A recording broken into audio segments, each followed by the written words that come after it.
ಇವತ್ತಿನ ಅಭ್ಯಾಸ ಈಗಾಗಲೇ ಸಹೋದರಿ ಓದಿದಂತ ಭಾಗ ಮತ್ತಾಯ 15ರಲ್ಲಿ ಬರುವ ಈ ಮಹತ್ ಕಾರ್ಯ. ಇದನ್ನ ಅನೇಕ ಸಲ ನಾವು ಓದಿರ್ಬಹುದು, ಅನೇಕರು ಈ ವಿಷಯವಾಗಿ ಹೇಳಿರ್ಬಹುದು ಅಥವಾ ಸಂದೇಶಗಳನ್ನ ನೀವು ಕೇಳಿರ್ಬಹುದು. ಆದ್ರೆ ನಿಜವಾಗಿ ಅದರಲ್ಲಿ ಗೂಢಾರ್ಥಗಳು, ಆತ್ಮೀಯ ಗೂಢಾರ್ಥಗಳು ವಿಶೇಷವಾಗಿ ನಮಗ ಅಲ್ಲಿ ಕಂಡು ಬರ್ತವೆ. ಅಷ್ಟೇ ಅಲ್ಲದೆ ಆತ್ಮೀಯ ಪಾಠಗಳು ಸಹ ನಮಗ ಅಲ್ಲಿ ತಿಳಿಸಲ್ಪಟ್ಟಿವೆ. ಈ ಒಂದು ದೃಷ್ಟಿಕೋನದಿಂದ, ಈ ಒಂದು ಮನಸ್ಸಿನಿಂದ ನಾವು ಈ ವಾಕ್ಯದ ಅಭ್ಯಾಸ, ಈ ಭಾಗದ ಅಭ್ಯಾಸವನ್ನ ನಾವು ದೇವರಾತ್ಮನ ಸಹಾಯ ಪಡೆದು ಮಾಡಿಕೊಳ್ಳಲಿಕ್ಕೆ ಪ್ರಯತ್ನ ಮಾಡೋಣ. ಇಲ್ಲಿ ಯೇಸು ಸ್ವಾಮಿಯವರು ವಿಶೇಷವಾದಂತಹ ಒಂದು ಕಾರ್ಯ ಮಾಡ್ತಾ ಇದ್ದಾರೆ. ಅದಕ್ಕಿಂತ ಮುಂಚಿತವಾಗಿ ನಾವು ನೋಡುವಾಗ ಇಸ್ರಾಯೇಲಿನ ಒಂದು ವಿವರಣೆಯನ್ನ ನಾನು ಹಿಂದೆ ಹೇಳಿದ್ದೇನೆ ನಿಮ್ಗೆ ಈಗಾಗಲೇ. ಅದನ್ನ ನೀವು ನೆನ್ಪಿಟ್ಕೊಂಡಿದ್ರೆ ಬಹಳ ಒಳ್ಳೆಯದು. ಇಲ್ಲಿದ್ರೆ ನಮಗೆ ಸಂಕ್ಷಿಪ್ತವಾಗಿ ಅದನ್ನ ಸ್ವಲ್ಪ ಹೇಳ್ತೇನೆ ಅಷ್ಟೇ, ಯಾಕಂದ್ರೆ ಸಮಯದ ಅಭಾವದಿಂದ. ಅದರ ಒಂದು ಭೌಗೋಳಿಕವಾದಂತಹ ಚಿತ್ರ ನಿಮ್ ಮುಂದಿದ್ರೆ ಈ ಎಲ್ಲಾ ಮಹತ್ ಕಾರ್ಯಗಳಾಗ್ಲಿ ಅಥವಾ ಯೇಸು ಸ್ವಾಮಿಯ ಕಾರ್ಯಗಳು, ಆತ ಮಾಡಿದಂತಹ ಎಲ್ಲ ವಿಷಯಗಳು ನಮ್ ಕಣ್ಣು ಮುಂದೆ ಸ್ಪಷ್ಟವಾಗಿ ಕಂಡು ಬರ್ತವೆ. ಫಾರ್ ಎಕ್ಸಾಂಪಲ್, ಈಗಾಗಲೇ ಓದಂತ ಭಾಗದಲ್ಲಿ ಯೇಸು ಅಲ್ಲಿಂದ ಹೊರಟು ತೂರ್ ಸಿದೋನ್ ಪಟ್ಟಣ ಪ್ರಾಂತಗಳಿಗೆ ಹೋದನು ಅಂತ ಹೇಳಿ ಮೊದಲೇ ಒಂದು 21ನೇ ವಚನದಲ್ಲಿ ಬಂದ್ಬಿಟ್ಟದು. ಹಾಗಾದ್ರೆ ಅನೇಕರಿಗೆ ಈ ತೂರ್ ಸಿದೋನ್ ಪಟ್ಟಣ ಅಂತಂದ್ರೆ ಏನು ಎಂಬ ಒಂದು ವಿಚಾರ ಬರ್ಲಿಕ್ಕೆ ಸಾಕು. ಹೀಗಾದ ಕಾರಣ ನಾವು ಸ್ವಲ್ಪ ಈ ಇಸ್ರಾಯೇಲ್ ದೇಶದ ಒಂದು ನಕ್ಷೆಯನ್ನ ಅಥವಾ ನಕಾಶೆಯನ್ನ ಅಥವಾ ಮ್ಯಾಪ್ ನಮ್ ಕಣ್ಣು ಮುಂದೆ ಇಟ್ಕೊಂಡ್ರೆ ಬಹಳ ಒಳ್ಳೇದು. ಅದನ್ನ ನಾನು ಹೀಗೆ ವರ್ಣಿಸ್ತೇನೆ. ಜಸ್ಟ್ ರಿಮೆಂಬರ್, ನಿಮ್ ಕಣ್ಣು ಮುಂದೆ ಒಂದು ಗೋಡಂಬಿ, ಒಂದು ಕ್ಯಾಶ್ಯೂ, ಅದನ್ನ ತೆಗೆದುಕೊಂಡು ಬರ್ರಿ. ಕ್ಯಾಶ್ಯೂ ಅನ್ನು ವರ್ಟಿಕಲ್ ಹಿಡೀರಿಂಗ, ಅಂದ್ರೆ ಅದನ್ನ ಹಿಂಗ ಮೇಲೆ ಕೆಳಗೆ ಉದ್ದವಾಗಿ ಹಿಡೀರಿ. ಆಗ ನಿಮಗ ಅದರ ಒಂದು ಚಿತ್ರ ನಿಮ್ ಕಣ್ಣು ಮುಂದೆ ಬರ್ತದೆ. ಅದರ ಒಂದು ಶೇಪ್ ಹೇಗಿದೆ ಅಂತ ಜಸ್ಟ್ ಲೈಕ್, ಅಂದ್ರೆ may not be exactly, but ಒಂದು ನೆನ್ಪಿಟ್ಕೊಳ್ಳಿಕ್ಕೆ ಒಂದು ಆಧಾರ, ಒಂದು ಅವಕಾಶ ಅಂತ ಹೇಳಿ ನಾನು ನಿಮ್ಗೆ ಹೇಳ್ತಾ ಇದ್ದೆ. ಗೋಡಂಬಿಯ ಒಂದು ಆಕಾರದಲ್ಲಿ ಇರ್ತಕ್ಕಂತಹ ಒಂದು ದೇಶ. ಇದನ್ನ ನಾವು ಮುಖ್ಯವಾಗಿ 3 ಭಾಗಗಳನ್ನು ಮಾಡಬಹುದು. ಮೊದಲನೇದಾಗಿ ಮೇಲ್ಭಾಗ, ಆಮೇಲೆ ನಡುವಿನ ಭಾಗ, ಮಧ್ಯಭಾಗ ಅಥವಾ ಆಮೇಲೆ ಕೆಳಗಿನ ಭಾಗ.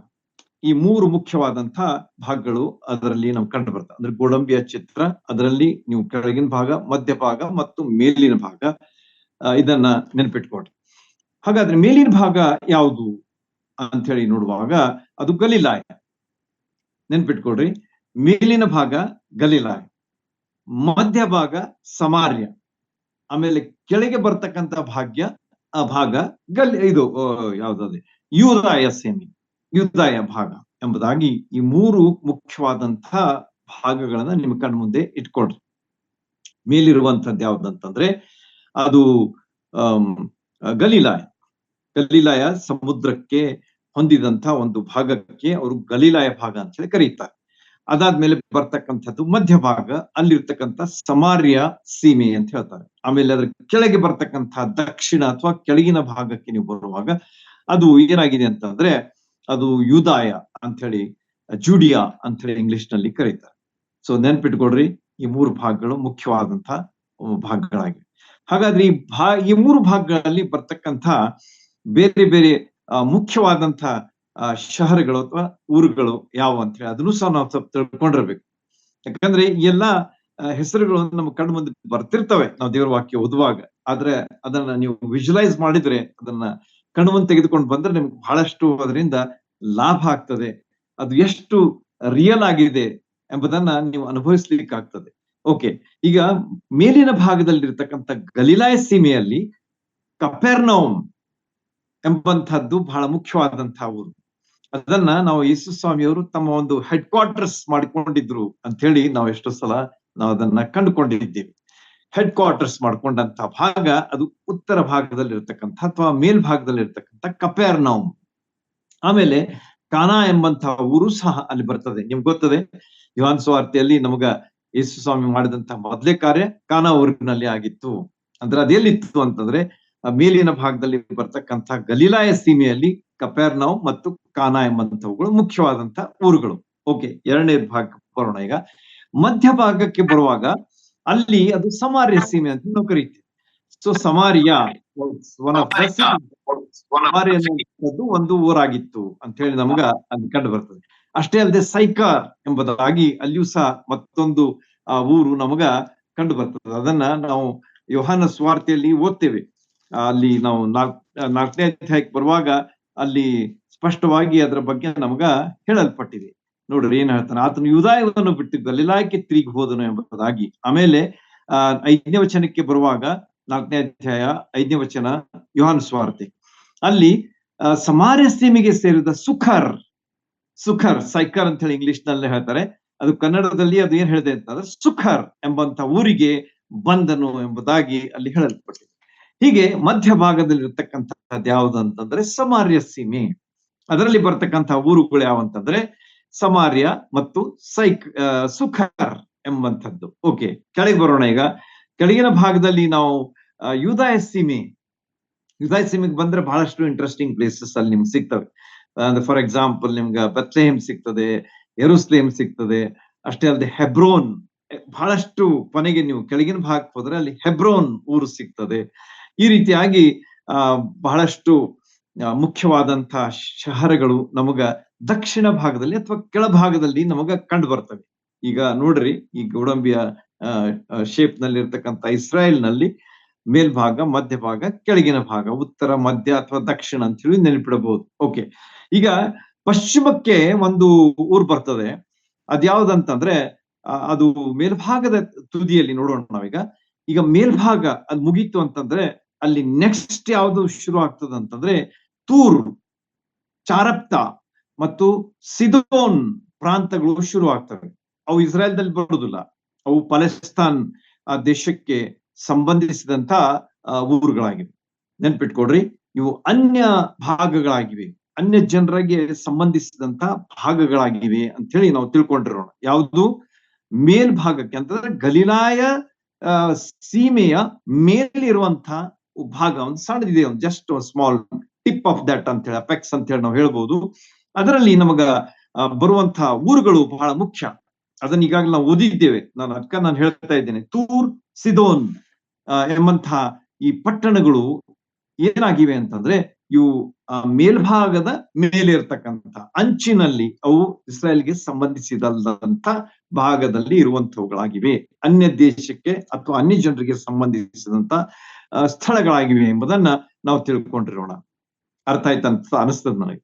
ಸೊ ಟಾಪ್ ಮೋಸ್ಟ್ ಪಾರ್ಟ್ ಅಂದ್ರೆ ಗಲಿಲಾಯ ಸೀಮೆಯನ್ನು ದಾಟಿ ಇನ್ನೂ ಮೇಲೆ ಹೋಗುವಾಗ ಈ ತೂರ್, ಸಿದೋನ್ ಮತ್ತು ಚಾರೆಪ್ತಾ ನಿಮ್ಮೆಲ್ಲರಿಗೂ ಗೊತ್ತಿದೆ. ಎಲಿಯನಿಗೆ ಯೇಸು ಸ್ವಾಮಿ ಕಾಗೆಗಳ ಮೂಲಕವಾಗಿ, ರೈವನ್ಸ್ ಗಳ ಮೂಲಕವಾಗಿ ಆಹಾರ ಕೊಟ್ಟಂತ ಒಂದು ಸ್ಥಳ ಜರೆಪ್ತಾ ಎಂಬುದಾಗಿ ನೋಡ್ತೀವಲ್ಲ, ಅದು ಅಲ್ಲಿ ಇದೆ ಅಂತ ಹೇಳಿ ನಮಗ ಕಂಡು ಬರ್ತದೆ. ಈ ರೀತಿಯಾಗಿ ನಮಗ ಮೇಲ್ಭಾಗದ ತುದಿಯಲ್ಲಿ ಬರ್ತಕ್ಕಂಥ ಈ ತೂರ್ ಮತ್ತು ಸಿದೋನ್ ಎಂಬಂತ ಪ್ರಾಂತಗಳು ಅವು ಇಲ್ಲಿ ಇವತ್ತು ನಮಗ ಕಂಡು ಬರ್ತವೆ. ಇಲ್ಲಿ ಆದಂತಹ ಒಂದು ಮಹತ್ ಕಾರ್ಯವನ್ನ ನಾವು ಅಭ್ಯಾಸ ಮಾಡ್ಲಿಕ್ಕಿದ್ದೇವೆ. I think the things are clear to you. ಇಲ್ದಿದ್ರೆ ನೀವು ಮತ್ತೆ ರಾತ್ರಿ ನೀವು ನಿಮ್ಮ ಕಣ್ಣು ಮುಂದೆ ಇದನ್ನ ತೆಗೆದುಕೊಂಡು ಬರ್ರಿ. ಯಾವ ರೀತಿಯಾಗಿ ಇವೆಲ್ಲ ನಾನು ಎಕ್ಸ್ಪ್ಲೇನ್ ಮಾಡಿದ್ದು ನೀವು ತಿರುಗಿ ಅದನ್ನ ನೆನ್ಪು ಮಾಡ್ಕೊಳ್ರಿ. ಆಗ ನಿಮಗೆ ಅದು ಖಂಡಿತವಾಗಿ ನಿಮಗೆ ಬಹಳಷ್ಟು ಆತ್ಮೀಯ ಲಾಭವನ್ನ, ಆಶೀರ್ವಾದವನ್ನ ತಂದು ಕೊಡ್ತದೆ. ಓಕೆ, ನೋಡ್ರಿ, ಈಗ ನಾವು ಹೆಬ್ರೋನ್ ಎಲ್ಲಿದೆ, ಈಗ ತೂರ್, ಸಿದೋನ್ ಎಲ್ಲಿದೆ. So it is the north part, ಅಂದ್ರೆ ಅತಿ ಉತ್ತರ ಭಾಗದಲ್ಲಿ ಬರ್ತಕ್ಕಂಥದ್ದು ಯಾವ್ದು, ತೂರ್, ಸಿದೋನ್. ಅತಿ ಕೆಳಗೆ ಬರ್ತಕ್ಕಂಥ ದಕ್ಷಿಣಕ್ಕೆ ಬರುವಂತ ಭಾಗ ಯಾವ್ದಂತಂದ್ರೆ ಹೆಬ್ರೋನ್. ಯೇಸು ಸ್ವಾಮಿ ಎಲ್ಲಾ ಪ್ರದೇಶಗಳಿಗೆ ಪ್ರಯಾಣಿಸಿ ತಮ್ಮ ಸೇವೆಯನ್ನ ಮಾಡಿದ್ದನ್ನ ನಾವು ನೆನ್ಪಿಟ್ಕೊಳ್ಬೇಕು. ಸೊ ಅವ್ರು ಸುಮ್ಮನೆ ಒಂದು ಊರಲ್ಲಿ ಹೋಗಿ ಕುಳಿತು ಹೋಗಿ ಸುವಾರ್ತೆಯನ್ನು ಹೇಳಿ ಅಥವಾ ಮಹತ್ಕಾರ್ಯಗಳನ್ನು ಮಾಡಿ ಮುಗಿಸ್ತಿಲ್ಲ. ನೋಡ್ರಿ, ಅವ್ರು ಇವತ್ತು ಎಲ್ಲಿ ಬಂದಿದ್ದಾರೆ, ತೂರ್, ಸಿದೋನ್.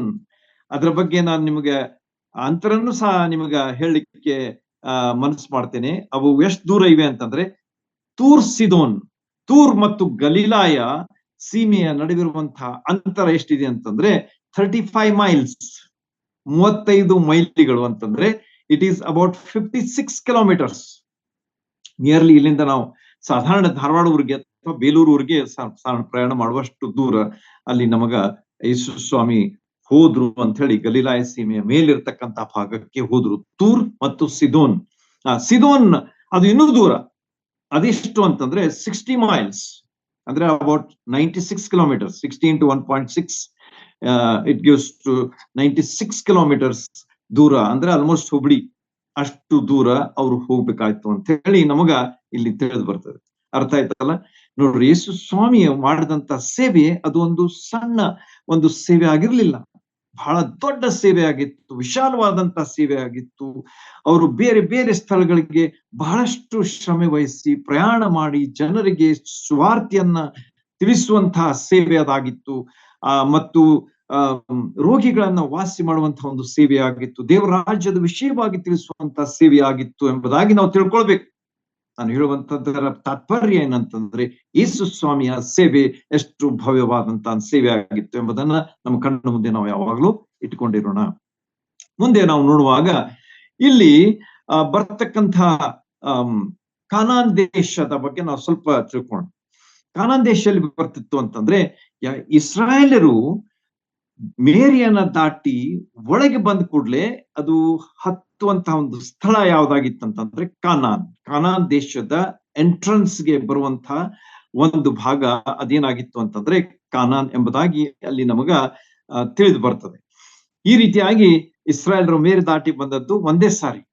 ಅದು ಈಗಲೇ ಅದು ಏನಾಗಿತ್ತು ಅಂತಂದ್ರೆ, ಅದ್ರ ಬಗ್ಗೆ ನಾನು ಯಾಕೆ ಹೇಳ್ತಾ ಇದ್ದೇನೆ ಅಂತಂದ್ರೆ, ಆ ಕಾನಾನ್ ದೇಶ ಪ್ರವೇಶಿಸಿದ ಮೇಲೆ ಫುನೇಷಿಯಾ ದಂಡೆ ಬರ್ತದೆ. ನೋಡ್ರಿ, ಕಾನಾನ್ ದೇಶ ಒಳಗೆ ಎಂಟರ್ ಮಾಡಿದ ಕೂಡಲೇ ಫುನೇಷಿಯಾ ಎಂಬಂತಹ ಒಂದು ಸ್ಥಳ ಬರ್ತದೆ. ಅದು ಸಮುದ್ರಕ್ಕೆ ಒಂದು ಏನಾಗಿದೆ, ಬಂದರಾಗಿದೆ ಅಥವಾ ಹಾರ್ಬರ್ ಆಗಿದೆ ಎಂಬುದನ್ನು ನಾವು ತಿಳ್ಕೊಂಡಿರ್ಬೇಕು. ಈ ರೀತಿಯಾಗಿ ಸತ್ಯವೇದದ ಹಳೆ ಒಡಂಬಡಿಕೆಯ ವಿಷಯಗಳು ಹೊಸ ಒಡಂಬಡಿಕೆಯಲ್ಲಿ ಬರ್ತಕ್ಕಂಥ ವಿಷಯಗಳು ಎಷ್ಟು ಆಸಕ್ತಿಯನ್ನ ನಮಗ ಕೆರಳಿಸುವಂತಹ ವಿಷಯಗಳಾಗಿವೆ ಎಂಬುದನ್ನು ನಾವು ತಿಳ್ಕೊಂಡಿರ್ಬೇಕು. We should know. ಆಗ ನಿಮ್ಗೆ ಗೊತ್ತಾಗ್ತದೆ ಇವೆಲ್ಲ ಹೆಸರುಗಳು ಯಾಕೆ, ಸುಮ್ನೆ ಓದ್ಬಿಟ್ರೆ ಆಗುದಿಲ್ಲ, ಆದ್ರೆ ಅದನ್ನ ತಿಳ್ಕೊಂಡ್ರೆ ಅದರಲ್ಲಿ ಎಷ್ಟು ಅರ್ಥ ಇದೆ ಎಂಬುದನ್ನ ನಾವು ಕಂಡುಕೊಳ್ಬಹುದು. ಈ ರೀತಿಯಾಗಿ ಇಸ್ರಾಯೇಲರು ಈ ಕಾನಾನ್ ದೇಶ ಪ್ರವೇಶಿಸಿದ ಮೇಲೆ ಫುನೇಷಿಯಾ ದಂಡೆ ಮೇಲೆ ಇರುವಂತಹ ಒಂದು ಸ್ಥಳ ಇದೇನಾಗಿತ್ತು ಅಂತಂದ್ರೆ ಕಾನಾನ್ದ ಒಂದು ಭಾಗ ಆಗಿತ್ತು ಅಂತ ಹೇಳಿ ನಮ್ಗೆ ಇಲ್ಲಿ ತಿಳಿದು ಬರ್ತದೆ. ಇಸ್ರಾಯೇಲರು ಅವಿಧೇಯತೆಯಿಂದ ಉಳಿದಂಥ ಜನರು ಯಾರಾಗಿದ್ರು ಅಂತಂದ್ರೆ ಕಾನಾನ್ಯರು. ಈಗ ನಾನು ಯಾಕೆ ಹೇಳ್ತಾ ಇದ್ದೇನೆ ಇದ್ರ ಬಗ್ಗೆ ಅಂತಂದ್ರೆ, ಕಾನಾನ್ ಸ್ತ್ರೀಯ ವಿಷಯವಾಗಿ ನಾವು ನೋಡ್ಲಿಕ್ಕಿದ್ದೇವೆ ಈಗ. So she is a very important character. ಇವತ್ತಿನ ಅಭ್ಯಾಸದ ಮುಖ್ಯವಾದಂತಹ ಒಂದು ಕ್ಯಾರೆಕ್ಟರ್ ಆಗಿದ್ದಾರೆ ಅಥವಾ ಒಂದು ಪಾತ್ರವಾಗಿದ್ದಾರೆ ಅಂತ ಹೇಳಿ ನಾವು ತಿಳ್ಕೊಂಡಿರ್ಬೇಕು. ಈ ಭಾಗದಲ್ಲಿ ಬರ್ತಕ್ಕಂಥ ಕ್ಯಾರೆಕ್ಟರ್ಸ್ ಮೇನ್ ಅಂತಂದ್ರೆ ಇಬ್ರೇ, ಯೇಸು ಸ್ವಾಮಿ ಮತ್ತು ಕಾನಾನ್ಯದ ಸ್ತ್ರೀ. ಆಮೇಲೆ ನಮಗ ಯೇಸು ಸ್ವಾಮಿ ಅವರ ಶಿಷ್ಯರ ಗುಂಪು ಇದ್ದೇ ಇರ್ತದೆ. So that is one part. So only 3 characters we see here today. ಆಮೇಲೆ ಎಷ್ಟು ಡೈಲಾಗ್ಸ್ ಬರ್ತವೆ? 4 ಡೈಲಾಗ್ಸ್ ಅಷ್ಟೇ ಬರ್ತವೆ. ನೆನ್ಪಿಟ್ಕೊಡ್ರಿ, 3 ಕ್ಯಾರೆಕ್ಟರ್ಸ್, 4 ಡೈಲಾಗ್ಸ್. ಅದು 2 ಯೇಸು ಸ್ವಾಮಿ ಮಾತಾಡಿದ್ದು, ಆಮೇಲೆ 2 ಕಾನಾನ್ ಸ್ತ್ರೀ ಮಾತಾಡಿದ್ದು, ಆಮೇಲೆ 1 dialogue. Yes, 1 dialogue comes from the disciples, the third group. So all are involved in this scene. ನೋಡ್ರಿ, ಎಷ್ಟು ಆಸಕ್ತಿಯ ಒಂದು ಸನ್ನಿವೇಶ ನಮ್ಮ ಮುಂದೆ ಇದೆ. ಯೇಸು ಸ್ವಾಮಿ, ಆತನ ಶಿಷ್ಯರು, ಆಮೇಲೆ ಕಾನಾನ್ ಸ್ತ್ರೀ, ಆಮೇಲೆ ಅವ್ರು ಮಾತಾಡಿದಂತಹ ಮಾತುಗಳೆಷ್ಟು? 2 + 1, ಟೋಟಲ್ 5. ಈ ರೀತಿಯಾಗಿ 3 ಗುಂಪಿನ ಜನರು ಮಾತಾಡಿದಂತ ಮಾತು ಬಹಳ ಇಲ್ಲ, ಆದ್ರೆ 5 ಮಾತುಗಳಿವೆ. ಆದ್ರೆ ಬಹಳಷ್ಟು ಪರಿಣಾಮಕಾರಿಯಾದಂತಹ ವಿಷಯಗಳನ್ನ ಅವು ನಮಗೆ ತಿಳಿಸ್ಕೊಡ್ತವೆ. They are very very important. ಅದನ್ನ ನಾವು ತಿಳ್ಕೊಳ್ಬೇಕಾದದ್ದು ಬಹಳ ಅವಶ್ಯ. ಈ ರೀತಿಯಾಗಿ ಇಲ್ಲಿ ನಾವು ಕಂಡುಕೊಳ್ಳುವುದು ಏನಂತಂದ್ರೆ, ಇಸ್ರಾಯೇಲರು ದಾಟಿ ಬಂದ ಮೇಲೆ ಒಂದೇ ಸಾರಿ ಅವರು ಬಂದ್ರು ಅಂತ ಹೇಳಿ ನಮ್ಗೆ ಗೊತ್ತದೆ. ಆಮೇಲೆ ಏನಂತಂದ್ರೆ, ಯೇಸು ಸ್ವಾಮಿ ಆ ಸ್ಥಳಕ್ಕೆ ಯಾಕೆ ಹೋದ್ರು ಎಂಬುದಾಗಿ ನಮಗ ಒಂದು ಪ್ರಶ್ನೆ ಬರ್ತದೆ. ಈಗ ಅವರು ಗಲಿಲಾಯ ಬಿಟ್ರು, ಆಮೇಲೆ ಬೇರೆ ಬೇರೆ ಸ್ಥಳಗಳನ್ನು ಸೇವೆ ಮಾಡ್ತಾ ಇದ್ರು. ಅದನ್ನ ಬಿಟ್ಟು ಈಗ ತೂರ್ ಸಿದೋನಕ್ಕೆ ಅವ್ರು ಯಾಕೆ ಹೋದ್ರು ಅಂತ ಹೇಳಿ ನಾವು ತಿಳ್ಕೊಳ್ಬೇಕಾದ್ದು ಅವಶ್ಯ. ಯಾಕಂದ್ರೆ ಅದು ಅನ್ಯ ಜನರಿಗೆ ಸಂಬಂಧಿಸಿದಂತಹ ಒಂದು ಸ್ಥಳ ಆಗಿತ್ತು. ನಮಗನಿಸ್ತದೆ, ನಾವು ನೋಡುವಾಗ ಬಹಳಷ್ಟು ರಾಜಕೀಯ ಒತ್ತಡ ಇತ್ತು. There was lot of political pressure. ನೀವು 14ನೇ ಅಧ್ಯಾಯ ಓದಿದ್ರೆ ಅಲ್ಲಿ ಸ್ನಾನಿಕನಾದ ಯೋಹಾನನ್ನ ಏನ್ ಮಾಡ್ಬಿಡ್ತಾನೆ ಅಂತಂದ್ರೆ ಅರಸನಾದಂತ ಹೆರೋದ ಕೊಲ್ಲಿಸ್ಬಿಡ್ತಾನೆ ಎಂಬುದನ್ನ ನಾವು ನೋಡ್ತೀವಿ. ಆಮೇಲೆ ಈ ಆತನು ಕೊಲಿಸಿದ ಮೇಲೆಯೂ ಸಹ ಯೇಸು ಸ್ವಾಮಿ ಮಾಡಿದಂತ ಮಹತ್ಕಾರ್ಯಗಳ ಬಗ್ಗೆ ಹೆರೋದನು ಕೇಳಿದಾಗ ಅವನಿಗೆ ಬಹಳಷ್ಟು ಒಂದು ಉತ್ಸುಕತೆ ಹುಟ್ಟು ಬರ್ತದೆ. ಏನ್ಪಾ, ಎಲ್ಲಿಂದ ಬಂದ ಇವ? ಸ್ನಾನಿಕನಾದ ಯೋಹಾನ ಅಂತೂ ಮಹತ್ಕಾರ್ಯ ಮಾಡ್ತಾ ಇದ್ದ, ಅವನು ಈಗ ಇಲ್ಲ, ಆದ್ರೆ ಇವ ಎಲ್ಲಿಂದ ಬಂದ ಅಂತ ಹೇಳಿ ಅವನ ಬಗ್ಗೆ, ಅಂದ್ರೆ ಯೇಸು ಸ್ವಾಮಿಯವ್ರ ಬಗ್ಗೆ ಬಹಳಷ್ಟು ಒಂದು ಚೌಕಾಶಿ ಮಾಡುವಂತ ವಿಚಾರಗಳಲ್ಲಿ ನಡೀತಿರ್ತದೆ.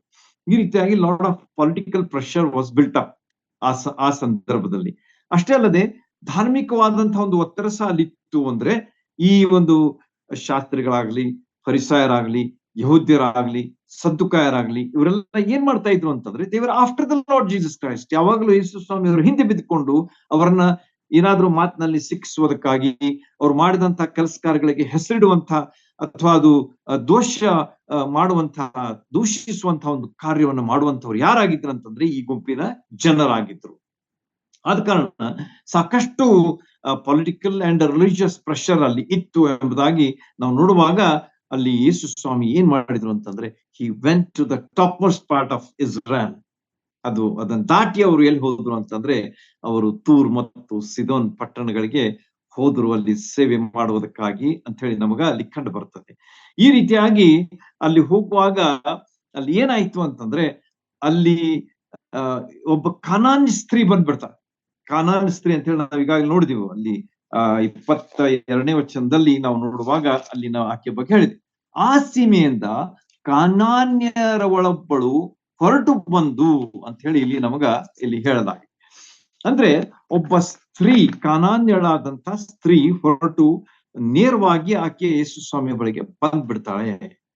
ನೋಡ್ರಿ, ಎಷ್ಟು ವಿಶೇಷವಾದಂತಹ ಒಂದು ಕೆಲಸ ಇಲ್ಲಿ ನಡೀತಾ ಇದೆ. ಆಕೆ ಅಲ್ಲಿ ಬಂದಳು. ಯಾಕೆ ಅಂತಂದ್ರೆ she had heard about him. ಇಲ್ಲದ ಯಾಕೆ ಬರ್ತಿದ್ಲು? ಆಕೆ ಯೇಸು ಸ್ವಾಮಿಯವರ ಬಗ್ಗೆ ಬಹಳಷ್ಟು ಕೇಳಿದ್ದರಿಂದ ಇಲ್ಲಿ ಆಕೆ ಬಂದಿದ್ದಾಳೆ ಅಂತ ಹೇಳಿ ನಮಗ ತಿಳಿದು ಬರ್ತದೆ. She has heard about him and she had A problem with her family.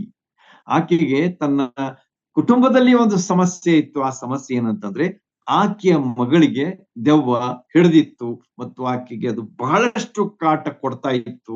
ಆದ ಕಾರಣ ಅದನ್ನು ಸಹಿಸಲಾರದೆ, ಆಕೆ ಬಿಡ್ರಿ ಮಗಳು, ತಾಯಿಗೆ ಸಹಿಸಲಾರದಂತ ಒಂದು ಸ್ಥಿತಿ ಉಂಟಾದಾಗ ಆಕೆ ಏನ್ ಮಾಡಿಲ್ಲ ಅಂತಂದ್ರೆ I must go to the Lord Jesus Christ. ನೋಡ್ರಿ, ಆಕೆ ಅನ್ಯಳು, ಕಾನಾನ್ಯಳು. She is not a Jewish human. ಯಹೂದ್ಯರಿಗೆ ಸಂಬಂಧಿಸಿದಂತ ಒಬ್ಬ ವ್ಯಕ್ತಿ ಅಲ್ಲ, ಇಸ್ರಾಯೇಲ್ ದೇಶಕ್ಕೆ ಸಂಬಂಧಿಸಿದಂತ ಒಬ್ಬ ವ್ಯಕ್ತಿ ಅಲ್ಲ. ಆದ್ರೂ ಕೂಡ ಆಕೆ ಏನ್ ಮಾಡ್ತಾ ಇದ್ದಾಳೆ ಅಂತಂದ್ರೆ ನನ್ನ ಮಗಳಿಗೆ ಆಗ್ತಕ್ಕಂತ ಈ ಒಂದು ತೊಂದರೆ ಇದ್ದವಾದ ಕಾಟವನ್ನ ನಾನು ನೋಡ್ಲಿಕ್ಕೆ ಆಗುದಿಲ್ಲ. ಆದ ಕಾರಣ ನಾನು ಯೇಸು ಸ್ವಾಮಿ ಬಳಿಗೆ ಹೋಗ್ತೇನೆ. ಯಾಕಂದ್ರೆ ಯೇಸು ಸ್ವಾಮಿ ಏನಾಗಿದ್ದಾರೆ ಅಂತಂದ್ರೆ ಅವರು ದೆವ್ವಗಳನ್ನ ಬಿಡಿಸ್ಲಿಕ್ಕೆ ಶಕ್ತರಾಗಿದ್ದಾರೆ ಎಂಬಂತಹ ಒಂದು ನಂಬಿಕೆಯಿಂದ ಆಕೆ ಯೇಸು ಸ್ವಾಮಿ ಬಳಿಗೆ ಬಂದೇ ಬಿಟ್ಲು ಅಂತೇಳಿ ನಮಗ ಆ ವಚನ ತಿಳಿಸ್ಕೊಡ್ತದೆ. ನೋಡ್ರಿ, ಕಾನಾನ್ಯರ ಒಳಗಳು ಹೊರಟು ಬಂದು, ಸ್ವಾಮಿ ದಾವೀದನ ಕುಮಾರನೇ ನನ್ನನ್ನ ಕರುಣಿಸು ಎಂಬುದಾಗಿ, ನನ್ನ ಮಗಳಿಗೆ ದೆವ್ವದ ಕಾಟ ಬಹಳವಾಗಿದೆ ಎಂದು ಕೂಗಿಕೊಂಡಳು ಎಂಬುದಾಗಿ ಇಲ್ಲಿ ಆಕೆಯ ಬಗ್ಗೆ ನಮಗ 22ನೇ ವಚನ ಸ್ಪಷ್ಟವಾಗಿ ತಿಳಿಸ್ತದೆ. ಇಲ್ಲಿ ನಾವು ನೋಡುವಾಗ ಕಾನಾನ್ಯಳಾದವಳಿಗೆ ದೇವಕುಮಾರನೇ ಎಂದು ಹೇಗೆ ತಿಳಿಯಿತು? ನೋಡ್ರಿ, ಅನೇಕ ವಿಷಯಗಳಿವೆ, ನಾವು ಎಷ್ಟೋ ಸಲ ಹಾಗೆ ಓದ್ಬಿಡ್ತೇವೆ. ಆದ್ರೆ ಅದನ್ನ ತಿಳ್ಕೊಳ್ಬೇಕಾದದ್ದು ಅವಶ್ಯ. ಯಾಕಂದ್ರೆ ತಿಳಿದುಕೊಳ್ಳೆ ನಿಮಗೆ ಅದು ನೆನಪು ಹೊಡೆದು ಬಿಡ್ತದೆ ಮತ್ತು ಇತರಿಗೂ ಸಹ ನೀವು ಎಕ್ಸ್ಪ್ಲೇನ್ ಮಾಡ್ಲಿಕ್ಕೆ ಬಹಳ ಸುಲಭ ಆಗ್ತದೆ. ಯಾಕಂದ್ರೆ ದೇವರ ವಾಕ್ಯ ಬಹಳ ಸುಲಭ, ಸರಳ ಆಗಿದೆ. ಆದ್ರೆ ಅದನ್ನ ನಾವು ಅರ್ಥ ಮಾಡಿಕೊಳ್ಬೇಕು, ಕಾಂಪ್ಲಿಕೇಟ್ ಮಾಡಬಾರದು. ಅರ್ಥ ಮಾಡಿಕೊಳ್ಳುವುದರ ಅವಶ್ಯಕತೆಯನ್ನ ನಾವು ಈ ಭಾಗದಲ್ಲಿ ಕಂಡುಕೊಳ್ತೇವೆ. ಈಗೇನಾಯ್ತು ಅಂತಂದ್ರೆ ಕಾನಾನ್ಯಳಾದಂತಹ ಸ್ತ್ರೀಗೆ, ಯಹೂದ್ಯಳಾದಂತಹ ಸ್ತ್ರೀಗೆ ಈಗ ಆಕೆ ಕೂಗ್ತಾ ಇದ್ದಾಳೆ ಏನಂತ ಹೇಳಿ, ಸ್ವಾಮಿ ದಾವೀದನ ಕುಮಾರನೇ ಎಂಬುದಾಗಿ ಆಕೆ ಕೂಗ್ತಾ ಇದ್ದಾಳೆ. ಹೇಗೆ ಸಾಧ್ಯ ಆಯ್ತು ಎಂಬುದಾಗಿ ನಾವು ಸ್ವಲ್ಪ ತಿಳ್ಕೊಳ್ಬೇಕಾದದ್ದು ಬಹಳ ಅವಶ್ಯ. ಯಾಕಂದ್ರೆ ಈ ಒಂದು ಯಹೂದ್ಯರ ಮತ್ತು ಕಾನಾನ್ಯರ ನಡುವೆ ಇರತಕ್ಕಂತಹ ವಿರೋಧ ಅಥವಾ ವೈಷಮ್ಯ ಏನಿತ್ತು ಅಂತಂದ್ರೆ ಇದು ವೈರತ್ವ, ಅದು ಬಹಳ ದಿವಸದಿಂದ ಇತ್ತು. ನಿಮ್ಮೆಲ್ಲರಿಗೂ ಗೊತ್ತದೆ ಹಳೆ ಒಡಂಬಡಿಕೆಯಲ್ಲಿ ಏನಾಗಿದ್ರು ಅಂತ ಹೇಳಿ. ದೇವ್ರು ಹೇಳಿರ್ತಾನೆ ಏನಂತ ಹೇಳಿ, ಯಾರನ್ನೂ ಅಲ್ಲಿ ಬಿಡಬಾರ್ದು. ಅಮಾಲೇಕರಾಗ್ಲಿ, ಈ ಕಾನಾನ್ಯರಾಗ್ಲಿ ಯಾರೂ ಅಲ್ಲಿ ಉಳಿಬಾರದು. ನನ್ನ ಜನರಿಗೆ ಮಾಡಿದಂತಹ ಹಾಲು ಜೇನು ಹರಿಯುವಂತಹ ಈ ದೇಶದಲ್ಲಿ ನನ್ನ ಜನರಷ್ಟೇ ಇರಬೇಕು ಎಂಬುದಾಗಿ ದೇವರು ಉದ್ದೇಶಿಸಿದಂತಹ ಒಂದು ದೇಶ ಕಾನಾನ್ ದೇಶ ಆಗಿತ್ತು. ಆದ್ರೂ ಕೂಡ ಇಲ್ಲಿ ಏನಾಯ್ತು ಅಂತಂದ್ರೆ ಆಮ್, ಈ ಆ, ಈ ಯೆಹೋಶುವನ ಕಾಲದಲ್ಲಿ ಏನಾಯ್ತು ಅಂತಂದ್ರೆ ಇವರು ಕೆಲವರು ಅದರಲ್ಲಿ ಉಳಿದ್ಬಿಟ್ರು.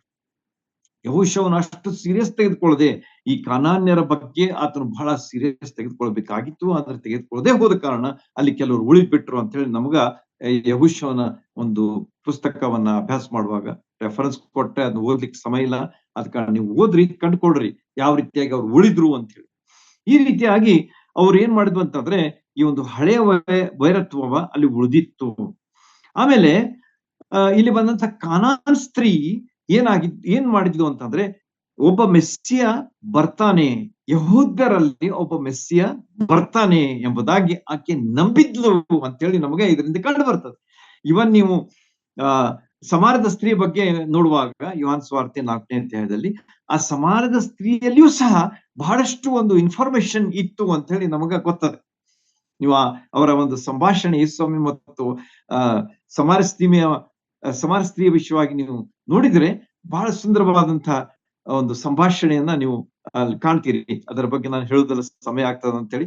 ಅಂದ್ರೆ ಆಕೆಗೆ ಆ ಇನ್ಫಾರ್ಮೇಶನ್ ಇತ್ತು ಅಂತ ಹೇಳಿ ನಮ್ಗೆ ತಿಳಿದು ಬರ್ತದೆ ಸಮಾರ ಸ್ತ್ರೀ. ಅದೇ ರೀತಿಯಾಗಿ ಈ ಕಾನಾನ್ಯ ಸ್ತ್ರೀಗೂ ಸಹ ಒಂದು ಒಂದು ಅರಿವಿತ್ತು. ಅದೇನಂತಂದ್ರೆ ಮೆಸ್ಸಿಯ ಬರ್ತಾನೆ, ಆ ಮೆಸ್ಸಿಯ ಯಹೂದ್ಯರೊಳಗಿಂದ ಬರ್ತಾನೆ, ಆತನ ಏನಾಗಿದ್ದಾನಂತಂದ್ರೆ ಅವನೇ ಯೇಸು ಸ್ವಾಮಿ ಆಗಿದ್ದಾನೆ ಎಂಬುದಾಗಿ ಆಕೆಯ ಮನಸ್ಸಿನಲ್ಲಿ ಈ ಒಂದು ತಿಳುವಳಿಕೆ ಇತ್ತು ಅಂತ ಹೇಳಿ ನಮಗ ಈ ಆಕೆಯ ಮಾತಿನ ಮೂಲಕವಾಗಿ ನಮಗ ಕಂಡು ಬರ್ತದೆ. Otherwise she would not have referred the Lord Jesus Christ as ದಾವೀದನ ಕುಮಾರನೇ ಎಂಬುದಾಗಿ ಹೇಳುವಂತಹ ಒಂದು ಸಂದರ್ಭದಲ್ಲಿ ಬರ್ತಿರ್ಲಿಲ್ಲ. ಈ ರೀತಿಯಾಗಿ ಯೇಸು ಸ್ವಾಮಿಗೆ ಆಕೆ ಏನ್ ಹೇಳ್ತಾಳ ಅಂತಂದ್ರೆ ರಾಜನಾದಂತಹ ದಾವೀದನ ಕುಮಾರ ಯಾರಾಗಿದ್ದಾರೆ? ಯೇಸು ಸ್ವಾಮಿ, ಅಬ್ರಹಾಮನ ವಂಶಸ್ಥ.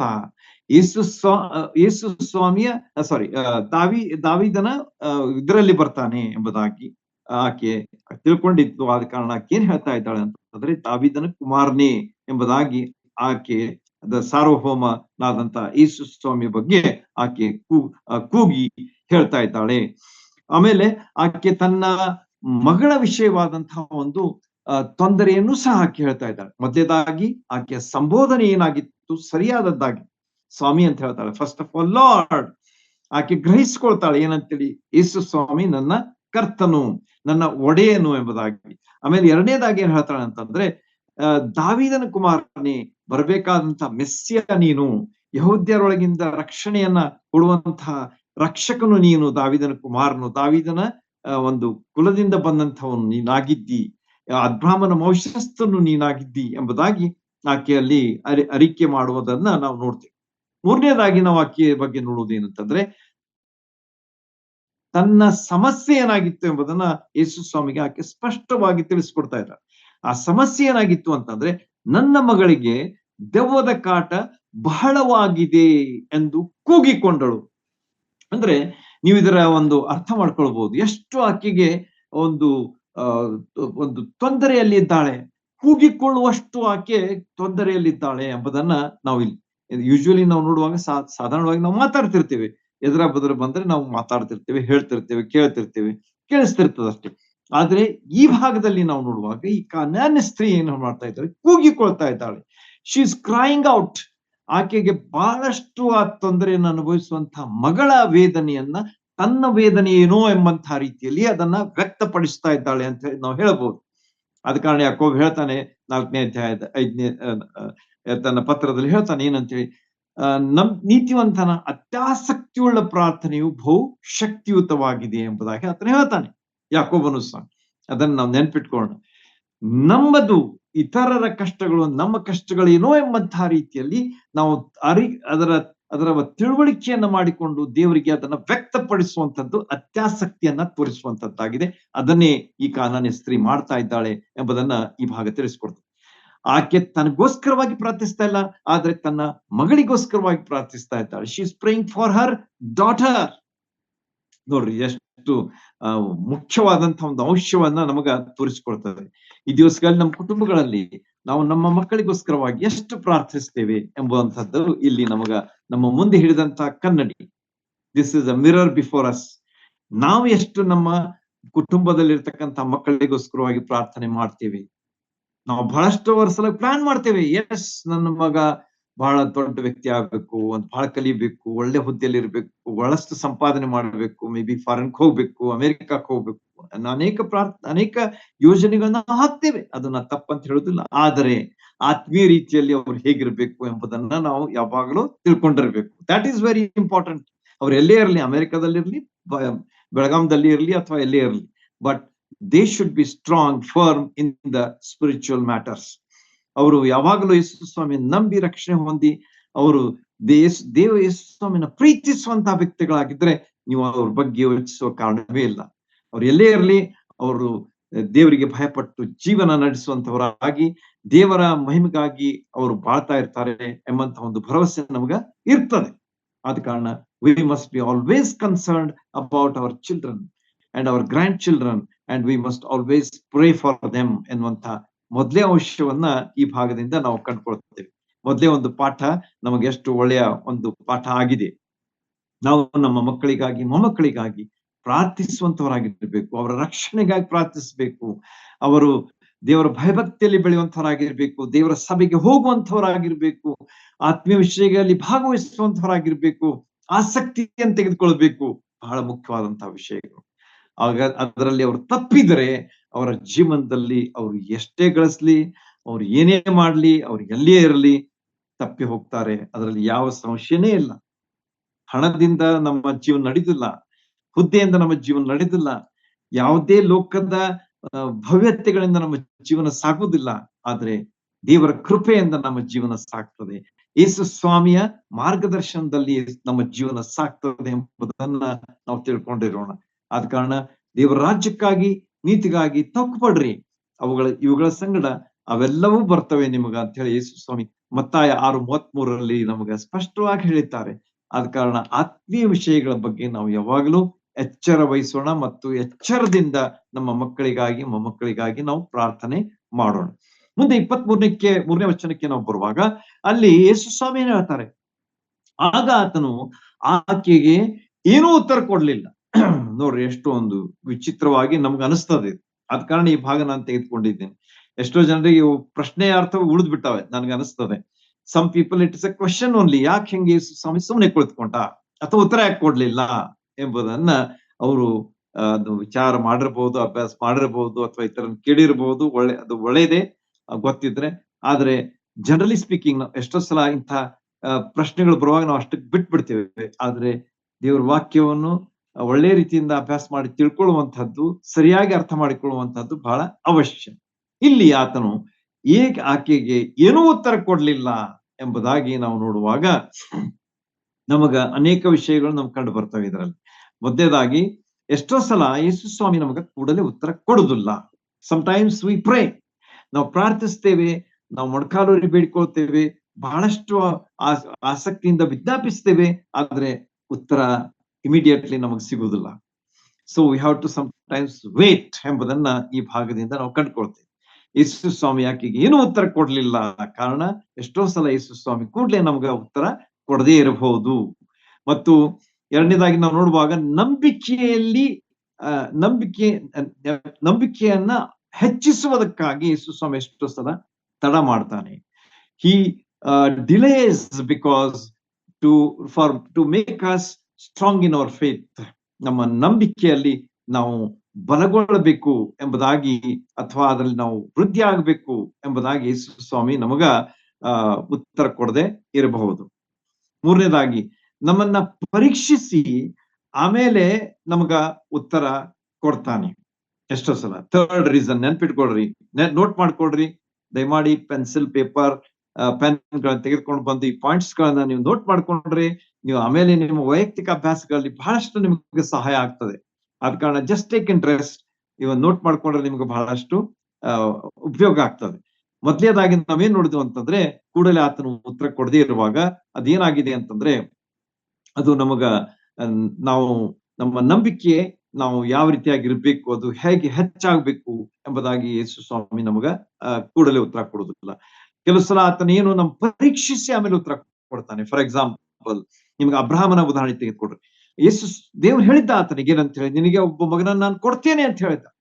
ವಾಗ್ದಾನದ ಮಗನನ್ನ ಇಸಾಕನನ್ನ ಕೊಡ್ತೇನೆ ಎಂಬುದಾಗಿ ಹೇಳಿದಂತ ದೇವರು, how much time Abram had to wait for 25 long years had to wait.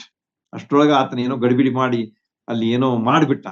ಆದ್ರೆ ದೇವರ ಯೋಜನೆಗೆ ಅನುಸಾರವಾಗಿ ಇಸಾಕನು ಹುಟ್ಟಬೇಕಾದ್ರೆ 25 ವರ್ಷಗಳವರೆಗೆ ಆತನು ಕಾಯ್ಬೇಕಾಯ್ತು. ಆಮೇಲೆ ವಾಗ್ದಾನದ ಮಗನ ದೇವರು ಅವನಿಗೆ ಕೊಟ್ಟ ಅಂತ ಹೇಳಿ ನಾವು ನೋಡ್ತೀವಿ. ಈ ರೀತಿಯಾಗಿ ದೇವ್ರು ಏನ್ ಮಾಡ್ತಾನೆ ಅಂತಂದ್ರೆ, he makes us to wait for some time so that he will test us our faith. ನಮ್ಮ ನಂಬಿಕೆ ಹೇಗಿದೆ ಎಂಬುದನ್ನ ತಿಳ್ಕೊಳ್ಳುವುದಕ್ಕಾಗಿ. ಫಿಲಿಪ್ಪನಿಗೆ 5,000 ಜನರು ಅಲ್ಲಿ ಗಂಡಸರಿದ್ರು, ಅವರಿಗೆ ಊಟದ ವ್ಯವಸ್ಥೆ ಮಾಡುವಾಗ ಫಿಲಿಪ್ ಹೇಳ್ತಾನೆ, 200 ಹಣ ಅಷ್ಟೇ ಸಾಕಾಗುವಷ್ಟು ಆಹಾರ ತಂದ್ರು ಸಹ ಅದು ಇಷ್ಟೆಲ್ಲ ಜನರಿಗೆ ಸಾಕಾಗ್ಲಿಕ್ಕಿಲ್ಲ ಎಂಬುದಾಗಿ his own calculations. ಅಂದ್ರೆ ಯೇಸು ಸ್ವಾಮಿ ಕೂಡಲೇ ಮಾತುಕಾರ್ಯ ಮಾಡ್ಲಿಲ್ಲ ಅಲ್ಲಿ. he made him to wait. ಅವನಿಗೆ ಸ್ವಲ್ಪ ವೇಟ್ ಮಾಡಿ ಅವನ ನಂಬಿಕೆಯನ್ನ ದೃಢಪಡಿಸಿ ಆಮೇಲೆ ಆತನ ಏನ್ ಮಾಡ್ತಾನ ಅಂತಂದ್ರೆ ಅದ ಮಹತ್ ಕಾರ್ಯವನ್ನ ಮಾಡ್ತಾನೆ. 5,000ಕ್ಕಿಂತ ಹೆಚ್ಚು ಜನರಿಗೆ ಆತನ ಊಟ ಬಡಿಸ್ತಾನೆ ಎಂಬುದಾಗಿ ನಮಗ ಇಲ್ಲಿ ತಿಳಿದು ಬರ್ತದೆ. ಈ ರೀತಿಯಾಗಿ ನಾವು ಏನ್ ಮಾಡ್ತೀವಿ ಅಂತಂದ್ರೆ, ಉತ್ತರ ನಮಗ ಲೇಟ್ ಆದ ಕೂಡಲೇ ನಾವು ನಿರಾಶರಾಗಬಾರ್ದು, ಹತಾಶರಾಗಬಾರ್ದು, ನಾವು ನಮ್ಮ ನಿರೀಕ್ಷೆ ನಾವು ಕಳ್ಕೊಳ್ಬಾರ್ದು. God is always at work. ದೇವರಿಗೆ ರಾತ್ರಿ ಹಗಲಿ ಇಲ್ಲ. There is no time for him because he is infinite God. ಆತನು ನಿತ್ಯ ದೇವರಾಗಿದ್ದಾನೆ, ಸತ್ಯ ದೇವರಾಗಿದ್ದಾನೆ. ಆತನ ಬಳಿಯಲ್ಲಿ ಯಾವುದೇ ತರದ ಸಮಯದ ಒಂದು ಇದಿಲ್ಲ, ಮೇರೆ ಇಲ್ಲ. ಆದ ಕಾರಣ ನಾವು ಯಾವಾಗಲೂ ಆತನ ಮೇಲೆ ಆತ್ಕೊಂಡಿರ್ಬೇಕಾದದ್ದು ಇಲ್ಲಿ ನಮಗ ಕಂಡು ಬರ್ತದೆ. ಶಿಷ್ಯರ ಪ್ರತಿಕ್ರಿಯೆ ಏನಾಗಿತ್ತು ಅಂತ ಹೇಳಿ ನಮಗ ಇಲ್ಲಿ ಮುಂದಿನ ವಿಷಯವನ್ನ ನಾವಿಲ್ಲಿ ನೋಡ್ತೇವೆ. ಅವ್ರೇನ್ ಹೇಳ್ತಾರೆ ನೋಡ್ರಿ, ಆಗ ಆತನ ಶಿಷ್ಯರು ಬಂದು ನಮ್ಮ ಹಿಂದೆ ಕೂಗಿಕೊಂಡು ಬರುತ್ತಾಳೆ, ಆಕೆಯನ್ನ ಕಳಿಸಿಬಿಡು ಅಂತ ಹೇಳಿ ಅಲ್ಲಿ ಅವರು ಯೇಸು ಸ್ವಾಮಿಗೆ ಬೇಡಿಕೊಂಡ್ರು ಅಂತ ಹೇಳಿ ಈ ಭಾಗದಲ್ಲಿ ನಮಗ ಕಂಡು ಬರ್ತದೆ.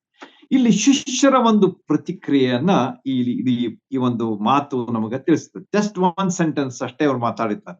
ಈಗ ನಾವು ನೋಡಿದ್ದೇವೆ ಏನಂತ ಹೇಳಿ, ಮೊದಲೇ ಒಂದು ಮಾತನ್ನ ಕಾನಾನ್ಯ ಸ್ತ್ರೀ ಹೇಳಿದ್ಲು ತನ್ನ ಸಲುವಾಗಿ, ತನ್ನ ಮಗಳ ಸಲುವಾಗಿ. ಎರಡನೇದಾಗಿ ಮಾತಾಡಿದಂತಹ ಮಾತು ಶಿಷ್ಯರದಾಗಿತ್ತು. ಅದೇನಂತಂದ್ರೆ, ಅವರು ನಮ್ಮ ಹಿಂದೆ ಕೂಗಿಕೊಂಡು ಬರ್ತಾ ಇದ್ದಾಳೆ, ಆಕೆಯನ್ನ ಕಳಿಸ್ಬಿಡುಪಾ ಸ್ವಾಮಿ ಅಂತ ಹೇಳಿ.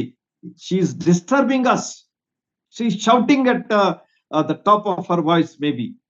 ಆದ ಕಾರಣ ಅವರಿಗೆ ಡಿಸ್ಟರ್ಬ್ ಆದ ಕಾರಣ ಅವ್ರು ಏನ್ ಹೇಳ್ತಾ ಇದ್ದಾರೆ ಅಂತಂದ್ರೆ, ಆಕೆಯನ್ನು ಕಳಿಸ್ಬಿಡು ಎಂಬುದಾಗಿ ಅವರು ಉತ್ತರ ಕೊಡ್ತಾ ಇದ್ದಾರೆ. ಯೇಸು ಸ್ವಾಮಿ ಇದು ಪ್ರಸಂಗ ಮಾಡಿದ್ಮೇಲೆ ಹೇಳ್ತಾನೆ ಏನಂತೇಳಿ, ಈ ಜನರು ಇಲ್ಲಿ ಹಸಿದಿದ್ದಾರೆ, ಅವ್ರಿಗೆ ಊಟ ಕೊಡ್ರಿ ಎಂಬುದಾಗಿ. ಆದ್ರೆ ಯೇಸು ಸ್ವಾಮಿ ಅದನ್ನ ಹೇಳುತ್ತಿದ್ದ ಮುಂಚಿತವಾಗಿ ಶಿಷ್ಯರು ಏನು ಹೇಳಿದ್ರಂತ, ಅವ್ರನ್ನ ಕಳಿಸ್ಬಿಡು, ಹೊತ್ತಾಗಿದೆ, ಈಗ ಅವ್ರನ್ನ ಕಳಿಸ್ಬಿಡು ಅಂತ ಹೇಳ್ತಾರೆ. So that was their response. ಅದು ಅವರ ಒಂದು ಪ್ರತಿಕ್ರಿಯೆ ಆಗಿತ್ತು, ಮತ್ತು ಅವರಷ್ಟು ಆಸಕ್ತಿ ಅವರಲ್ಲಿತ್ತು ಅಂತ ಹೇಳಿ ನಮಗೆ ಅಲ್ಲಿ ಕಂಡು ಬರ್ತದೆ. They are only limited. ಎಷ್ಟು ಬೇಕು ಅಷ್ಟ ಅವರಲ್ಲಿತ್ತು, ಹೆಚ್ಚಿನದನ್ನ ಅವರು ಅಲ್ಲಿ ನಾವು ಕಂಡುಕೊಳ್ಳೋದಿಲ್ಲ. ಕನಿಕರ ಅವರಲ್ಲಿ ಎಷ್ಟಿರ್ಬೇಕಾದದ್ದು ಇರ್ಲಿಲ್ಲ, ಪ್ರೀತಿ ಎಷ್ಟಿರ್ಬೇಕು ಅಷ್ಟು ಇರ್ಲಿಲ್ಲ. ಈ ಸ್ತ್ರೀ ಯಾಕೆ ಕೂಗ್ ಕೊಡ್ತಾ ಇದ್ದಾಳೆ ಎಂಬುದನ್ನು ತಿಳ್ಕೊಳ್ಳುವಷ್ಟು ವಿಚಾರ ಅವರಲ್ಲಿ ಇರಲಿಲ್ಲ. ಹಸಿದಂತಹ ಜನರು ತಮ್ಮ ಮನೆಗಳಿಗೆ ಹೋಗುವಷ್ಟು ಸಮಯ ಎಷ್ಟಾಗ್ತದೆ, ಅಲ್ಲಿ ತನಕ ಅವರ ಪರಿಸ್ಥಿತಿ ಏನಾಗ್ಬೋದು ಎಂಬಂತಹ ವಿಚಾರ ಮಾಡುವಷ್ಟು ಅವರಲ್ಲಿ ಪ್ರೀತಿ, ಕನಿಕರ, ದಯೆಗಳು ಇರ್ಲಿಲ್ಲ ಎಂಬುದಾಗಿ ನಮಗ ಕಂಡು ಬರ್ತದೆ. ಆದ್ರೆ ಯೇಸು ಸ್ವಾಮಿ ವಿಷಯ ನೋಡುವಾಗ ಅವ್ರು ಯಾವಾಗಲೂ was concerned about the people. ಅವರು ಬಂದಂತಹ ರೋಗಿಯ ಬಗ್ಗೆ ಬಹಳಷ್ಟು ಒಂದು ಆಸಕ್ತಿ ವಹಿಸಿ ಅವರ ಸಮಸ್ಯೆಯಿಂದ ಅವರನ್ನ ಬಿಡಿಸಿ ಅವರಿಗೆ ನಿರೀಕ್ಷೆಯಿಂದ ಮನೆಗೆ ಕಳಿಸ್ತಾ ಇದ್ರು ಎಂಬುದಾಗಿ ಅವರ ಜೀವನದಲ್ಲಿ ನಾವು ನೋಡ್ತೀವಿ. ಇಲ್ಲಿ ಆ ಸ್ತ್ರೀಯ ವಿಷಯವಾಗಿ ಅವರು ಉತ್ತರ ಕೊಡದಿದ್ರು ಕೂಡ ಆಕೆಯ ನಂಬಿಕೆಯನ್ನ ಅವರು ವೃದ್ಧಿಸುವಂತಹ ಈ ಒಂದು ಕೆಲಸದಲ್ಲಿ ಇದ್ದಾರೆ ಎಂಬುದನ್ನ ನಾವು ತಿಳ್ಕೊಳ್ತೀವಿ. ಇಲ್ಲಿ ಮುಂದೆ ಏನಾಗ್ತದೆ ಎನ್ನುವಂಥದ್ದು ಬಹಳ ಆಸಕ್ತಿಯನ್ನ ನಮಗ ತಿಳಿಸುವಂತಹ ವಿಷಯ. ಆದ್ರೆ ಸಮಯ ದಾಟ್ತಾ ಇದೆ. I don't know whether we will be able to complete this. ಇರ್ಲಿ, ನಾನು ಅಟ್ಲೀಸ್ಟ್ ಇನ್ನೊಂದು ಸ್ವಲ್ಪ ಹೇಳಿ ಮುಗಿಸ್ತೇನೆ, ಯಾಕಂದ್ರೆ ಆಲ್ಮೋಸ್ಟ್ ಈಗ 9 o'clock ಆಗಿದೆ. ಇನ್ನೊಂದು 5 ನಿಮಿಷ ನನ್ ಟೈಮ್ ಕೊಡ್ರಿ, ಅಲ್ಲಿ ತನಕ ಎಷ್ಟಾಗ್ತದೆ ಅಷ್ಟು ಮಾಡೋಣ. ನೆಕ್ಸ್ಟ್ ವೀಕ್ ಇದನ್ನ ಮತ್ತೆ ನಾವು ಕಂಟಿನ್ಯೂ ಮಾಡೋಣ. ಯಾಕಂದ್ರೆ ಬಹಳ ಮುಖ್ಯವಾದಂತಹ ವಿಷಯಗಳನ್ನ ನಾವು ಇಲ್ಲಿ ಕಲಿಯಲಿಕ್ಕಿದ್ದೇವೆ. ಈ ರೀತಿಯಾಗಿ ಆತನ ಶಿಷ್ಯರು ಬಂದು ಆ ರೀತಿಯಾಗಿ ಹೇಳ್ತಾ ಇದ್ದಾರೆ, ನಮ್ಮ ಹಿಂದೆ ಕೂಯ್ಕೊಂಡು ಬರ್ತಾ ಇದ್ದಾಳೆ, ಆಕೆಯನ್ನ ಕಳಿಸಿಬಿಡು ಎಂಬುದಾಗಿ. ಅದರಲ್ಲಿ ಆಕೆಯ ವೇದನೆಯ ಅರಿವು ಅವರಿಗೆ ಕಾಣುದಿಲ್ಲ. ಆಕೆ ಯಾಕೆ ಬಂದಿದ್ದಾಳೆ, ಯಾಕೆ ಕೂಗ್ಕೊಡ್ತಾ ಇದ್ದಾಳೆ, ಎಷ್ಟು ತೊಂದರೆಯಲ್ಲಿದ್ದಾಳೆ ಎಂಬುದನ್ನ ಅವರು ಅರಿತುಕೊಳ್ಳಿಕ್ಕೆ ಅವ್ರಿಗೆ ಆಗ್ತಾ ಇಲ್ಲ. ಅದೇ ರೀತಿಯಾಗಿ ಊಟಕ್ಕೆ ಬಡಿಸುವುದಕ್ಕಿಂತ ಮುಂಚಿತವಾಗಿ ಅವ್ರು ಏನ್ ಹೇಳ್ತಾ ಇದ್ದಾರೆ, ಬೇಡ ಇವ್ರ ಮನೆಗೆ ಕಳಿಸ್ಬಿಡು ಎಂಬುದಾಗಿಯೂ ಸಹ ಹೇಳುವುದನ್ನ ನಾವು ನೋಡುವಾಗ ಅವರಿಗೆ ಇರ್ತಕ್ಕಂಥ ಒಂದು ಕನ್ಸರ್ನ್ ಎಷ್ಟಿತ್ತು, ಜನರ ಬಗ್ಗೆ ಕಳಕಳಿ ಎಷ್ಟಿತ್ತು ಎಂಬುದನ್ನ ನಾವು ತಿಳ್ಕೊಂಡಿರ್ಬೇಕು.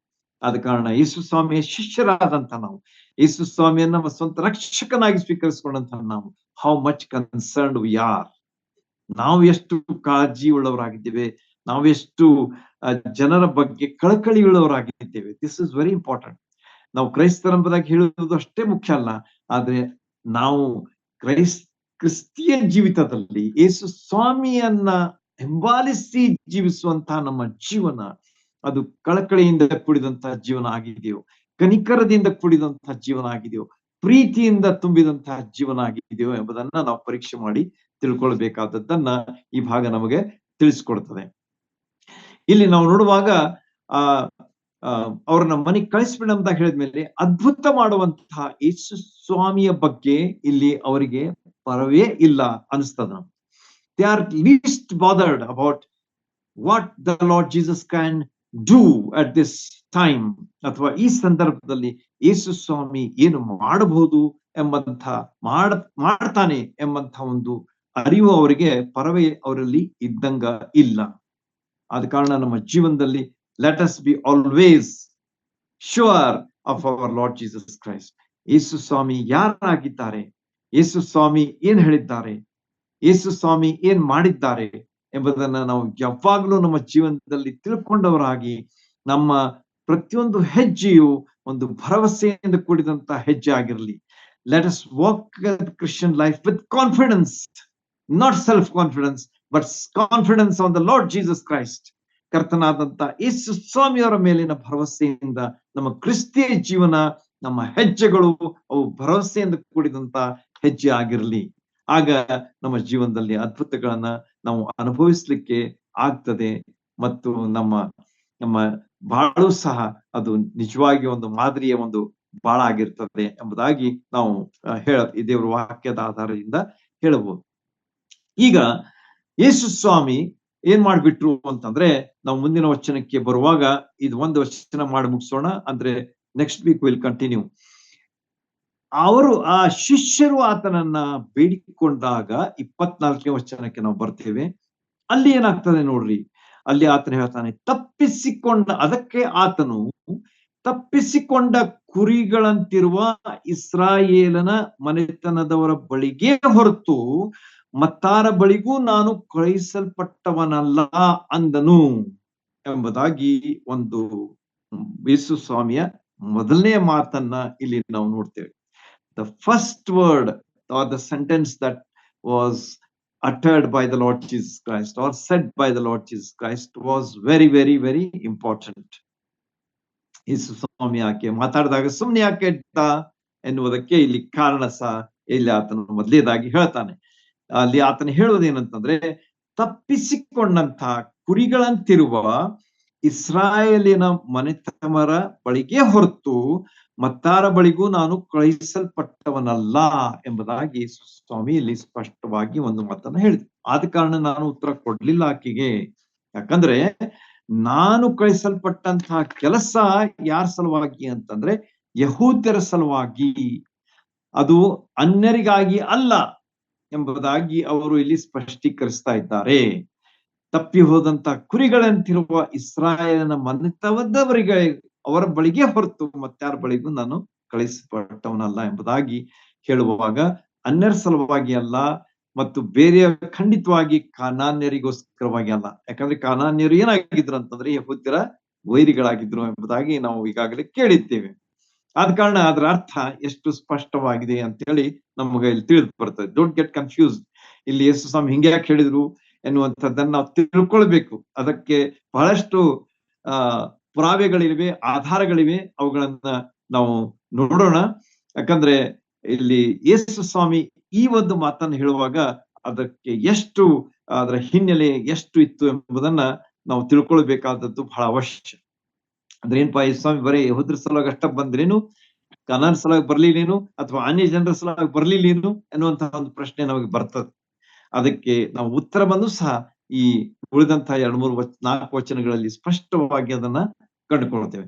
ಈಗ ಜಸ್ಟ್ ಒಂದೆರಡು ವಿಷಯ ಅಂತ ತಿಳ್ಕೊಳ್ಳೋಣ ಅದರ ಬಗ್ಗೆ. ಅಂತಂದ್ರೆ ಇಲ್ಲಿ ದೇವರು ತಂದೆಯಾದ ದೇವರು ಯೇಸು ಸ್ವಾಮಿಯನ್ನ ರಕ್ಷಿಸುವುದಕ್ಕಾಗಿ ಕಳಿಸಿಕೊಟ್ಟ ಎಂಬುದಾಗಿ ನಾವು ನೋಡಿದ್ದೇವೆ. ದೇವರ ಲೋಕದ ಮೇಲೆ ಎಷ್ಟೋ ಪ್ರೀತಿಯನ್ನಿಟ್ಟು ತನ್ನ ಒಬ್ಬನೇ ಮಗನನ್ನು ಕಳುಹಿಸಿಕೊಟ್ಟನು.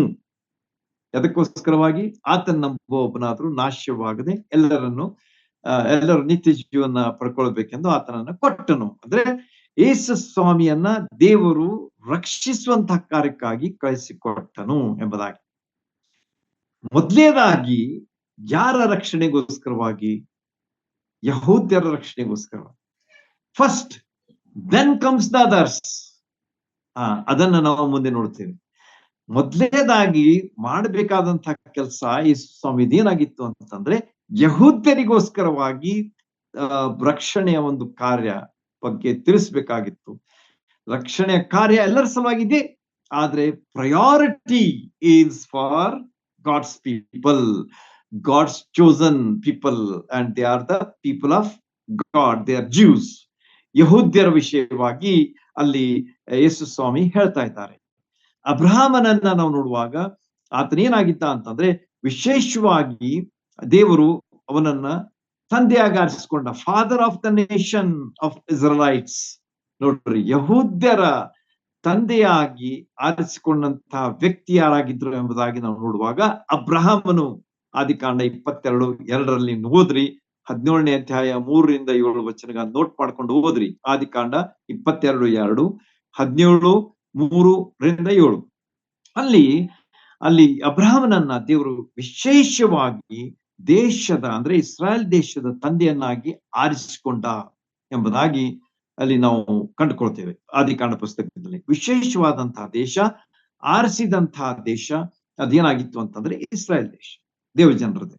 ಆಮೇಲೆ ಮೋಶೆ ಕಾಲದಲ್ಲಿ ನಾವು ಬರುವಾಗ ಅಲ್ಲಿ ನಾವು ವಿಮೋಚನಾ ಕಾಂಡ ನೋಟ್ ಮಾಡ್ಕೊಡ್ರಿ. 19ನೇ ಅಧ್ಯಾಯ 5 ಮತ್ತು 6 ವಚನಗಳನ್ನ ಓದುವಾಗ ಅಲ್ಲಿ ಏನಾಗ್ತದಂತಂದ್ರೆ, ಯಾವ ರೀತಿಯಾಗಿ ಇಸ್ರಾಯೇಲರು ತನ್ನ ಜನರು ಎಂಬುದಾಗಿ, ಯಾವ ರೀತಿಯಾಗಿ ಅವರನ್ನು ವಿಮೋಚಿಸಿದ, ಯಾವ ರೀತಿಯಾಗಿ ಅವರು ದಾಸತ್ವದಿಂದ ಬಿಡಿಸಿದ ಎಂಬಂತಹ ವಿಚಾರಗಳನ್ನ ನಾವು ಅಲ್ಲಿ ಓದ್ತೇವೆ. ಬಹಳ ಮುಖ್ಯವಾದಂತಹ ಒಂದು ವಚನ, 19th chapter of Exodus chapter verse 5 and 6. ಅಲ್ಲಿ ಮೋಶೆಯು ಯಾವ ರೀತಿಯಾಗಿ ದೇವರು ಅಲ್ಲಿ ಮೋಶೆಯನ್ನು ಉಪಯೋಗಿಸಿಕೊಂಡ. ಮೊದಲನೇದಾಗಿ ಅಬ್ರಹಾಮನನ್ನು ಉಪಯೋಗಿಸಿಕೊಂಡ, ಎರಡನೇದಾಗಿ ಯಹೂದ್ಯರ ಬಿಡುಗಡೆಗಾಗಿ, ವಿಮೋಚನೆಗಾಗಿ ಆರಿಸಿಕೊಂಡಂತ ಯಾರಂತಂದ್ರೆ ಮೋಶೆ. ಆಮೇಲೆ ಏನಾಗ್ತಂತಂದ್ರೆ, ಹಳೆ ಒಡಂಬಡಿಕೆಯ ಪ್ರವಾದಿಗಳ ಮೂಲಕ ದೇವರು ವಾಗ್ದಾನ ಮಾಡಿದ್ದು ಯಾರಂತಂದ್ರೆ ರಕ್ಷಕನಿಗಾಗಿ, ಮುಂದೆ ಬರ್ತಕ್ಕಂತಹ ರಕ್ಷಕನು. ಯೆಶಾಯನ್ ಹೇಳ್ತಾನೆ, ಮೀಕ ಹೇಳ್ತಾನೆ, ಆಮೇಲೆ ಬೇರೆ ಬೇರೆ ಪ್ರವಾದಿಗಳನ್ನ ನಾವು ನೋಡ್ತೇವೆ. ಜಕರಿಯ ಹೇಳ್ತಾನೆ. ಇವೆಲ್ಲಾ ಪ್ರವಾದಿಗಳ ಮೂಲಕವಾಗಿ ದೇವರು ಏನ್ ಮಾಡಿದ ಅಂತಂದ್ರೆ, ಬರ್ಬೇಕಾದಂತಹ ರಕ್ಷಕ, ಯಹೂದ್ಯರನ್ನ ರಕ್ಷಿಸುವಂತಹ ರಕ್ಷಕ, ಆಮೇಲೆ ಇತರರನ್ನ ರಕ್ಷಿಸುವಂತಹ ರಕ್ಷಕ. ಮೊದಲನೇದಾಗಿ priority was given to God's people ಎಂಬುದಾಗಿ ನಮಗ ಈ ಭಾಗದಿಂದ ಸ್ಪಷ್ಟವಾಗಿ ಕಂಡು ಬರ್ತದೆ.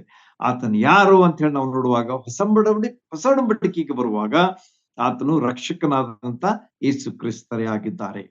So he is the saviour of the Jews first and then Gentiles.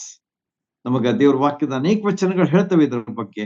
ಆದ ಕಾರಣ ಒಂದ್ ನೆನಪಿಟ್ಕೊಳ್ಳೋಣ, ಯೇಸು ಸ್ವಾಮಿ ಮೊದಲೇದಾಗಿ ಯಾರಿಗೆ ಈ ಒಂದು ವಿಷಯವನ್ನ ತಿಳಿಸ್ಬೇಕಾಗಿತ್ತು ಅಂತಂದ್ರೆ ಯಹೂದ್ಯರಿಗೆ ಎಂಬುದನ್ನ ನಾವು ತಿಳ್ಕೊಂಡಿರ್ಬೇಕು. ಆದ ಕಾರಣ ಯೇಸು ಸ್ವಾಮಿ ಈ ರೀತಿಯಾಗಿ ಈ ಒಂದು ಭಾಗದಲ್ಲಿ ವರ್ತಿಸ್ತಾ ಇದ್ದಾನೆ ಎಂಬುದನ್ನ ನಮಗ ಅರ್ಥ ಆಗ್ತದೆ.